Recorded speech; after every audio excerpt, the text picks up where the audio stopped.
Men don't like to admit it, but some battles aren't fought with our hands, they're fought in our heads, in our hearts, in the parts of us nobody ever sees. And some of us are fighting wars we don't even talk about.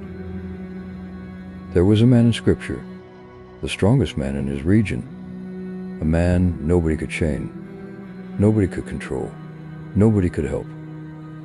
But his real chains weren't on his wrists, they were inside his soul. A lot of men today know exactly what that feels like. Stress that feels like it's crushing your lungs. Anxiety that keeps you awake night after night. Addictions you swear you'll beat, but they keep coming back, stronger. Anger, shame, depression, numbness, temptations that dig into your flesh like hooks. These are chains, and no amount of self-help can cut them. But in Mark 5, Jesus steps onto the scene. Not timid, not hesitant, not uncertain. He walks directly toward the darkest, most tormented man in the region, the one everyone else avoided. Because Jesus doesn't avoid broken men. He confronts the darkness inside of them. The demons, they didn't argue. They didn't attack. They begged. Because they knew his name and they feared his authority. That's the kind of king we serve.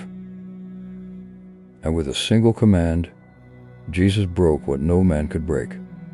He restored what no medicine, no discipline, no therapist, no friend, no bottle could. And that's why this story matters. There are battles only Christ can win. There are chains only Christ can break. There are wounds only Christ can heal.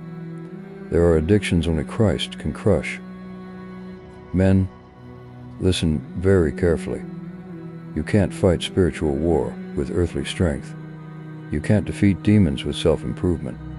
You can't outrun depression with more work hours. You can't break chains you didn't forge. But Jesus can, and Jesus does, and Jesus will. The man in Mark 5 ended the story clothed, clear-minded, sitting at the feet of Jesus. A warrior finally at peace. That could be you. It could be you today, but only if you stop running and start surrendering. This isn't about religion. This is about rescue. This is about war, and you can't afford to lose. Seek him while he's near. Call on his name. Let him break the chains you've carried for far too long. Jesus is still stepping onto shores, still confronting darkness, still setting men free, still making warriors whole. Strength, reliability, power, and the freedom only Christ gives.